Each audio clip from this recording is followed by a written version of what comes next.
રાજ્યમાં ઘણા એવા શહેરો છે કે જ્યાં ગેરકાયદે પ્રવૃત્તિઓ થઈ રહી છે અને અનેક એવી સરકારી જમીનો છે કે ત્યાં મોટા બાંધકામો છે ખડકી દેવામાં આવે છે। એવી જ રીતના સુરેન્દ્રનગર સહિતનો જે વિસ્તાર છે, ચોટીલાના પ્રાંત અધિકારી છે આવા ગેરકાયદે જે જમીન છે એના ઉપર જે બાંધકામો કરવામાં આવે છે તેના ઉપર તવાય બોલાવી રહ્યા છે અને લીગલ જે નોટિસ આપવામાં આવે છે ને તેમ છતાં જો જે બાંધકામના માલિકો છે, જેની પ્રોપર્ટી છે, જે ગેરકાયદે છે તેઓ નથી ખાલી કરતા તો ત્યાં દાદાનું બુલડોઝર પણ ફેરવી દેવામાં આવે છે।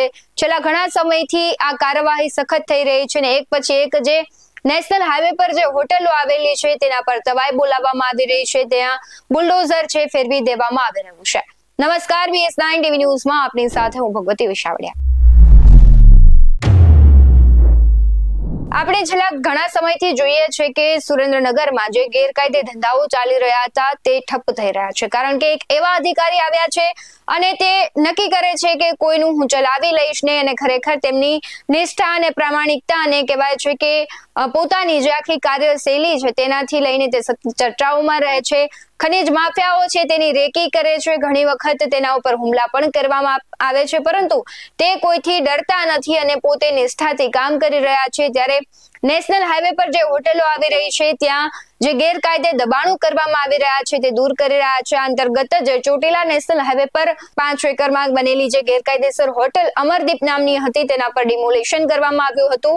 5 એકરમાં ફેલાયેલી હોટેલ છે આરોપી છત્રજીતભાઈ રાવતુભાઈ ખાચરે બનાવી હતી અને વર્ષોથી તે ધંધો કરતા હતા। પ્રાંત અધિકારી ચોટીલા હરેશ મકવાણાએ સરકારી જમીનમાં બનેલી આ 5 એકરની જમીન પર બુલડોઝર ચલાવી ડિમોલેશનનું કામ કર્યું હતું અને તેને લઈને તેમની પ્રતિક્રિયા આવી છે, તેમના પર પણ નજર કરીએ। ચોટીલા સબ ડિવિઝન હેઠળના ચોટીલા તાલુકાની અંદર ખાસ કરીને નેશનલ હાઈવે 47 ઉપર જુદા જુદા દબાણકર્તાઓએ વર્ષોથી સરકારી જમીનો ઉપર જે મોટા પ્રમાણની અંદર તદ્દન ગેરકાયદેસર રીતે બાંધકામ કરીને હોટલો ચલાવવામાં આવે છે, તે દબાણની ડ્રાઈવ છે એ છેલ્લા 5 દિવસથી ચાલુ છે અને એ દબાણ દૂર કરવાની ડ્રાઈવ અંતર્ગત આજે અમારી નાયબ કલેક્ટર પ્રાંત ચોટીલાની ટીમ અને મામલતદાર ચોટીલાની સંયુક્ત ટીમ દ્વારા નેશનલ હાઈવે 47 ઉપર ચોટીલા અમદાવાદ હાઈવે ઉપર અમરદીપ હોટલ કે જે મગરીખડા ગામ ખાતે આવેલી છે, જે સરકારી સર્વે નંબર 86 પૈકી એક ઉપર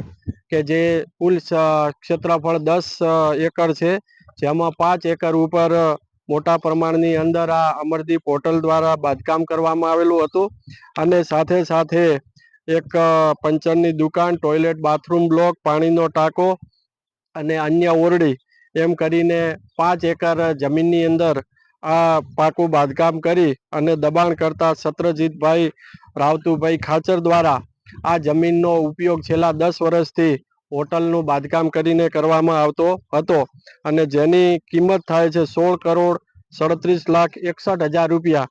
આ તમામે તમામ દબાણને આજે દૂર કરવામાં આવેલું છે અને દબાણ દૂર કરી અને મામલતદાર શ્રી ચોટીલા દ્વારા આ સરકારી જમીનનો કબજો છે એ કબજો મેળવી લેવામાં આવેલ છે।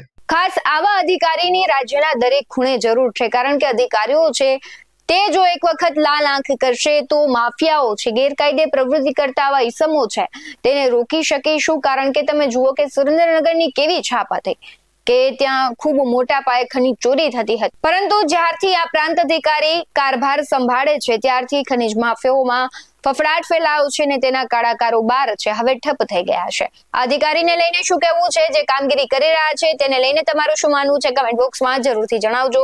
બાકી આવા જ વધુ અહેવાલો સાથે ફરી મળતા રહીશું। તમે અમારી YouTube ચેનલને સબસ્ક્રાઇબ કરવાનું, અમને Facebook અને Instagram પર ફોલો કરવાનું ભૂલશો નહીં। બાકી અવનવી અપડેટ્સ મેળવવા માટે આપ જોતા રહો BS9 ટીવી ન્યૂઝ। નમસ્કાર।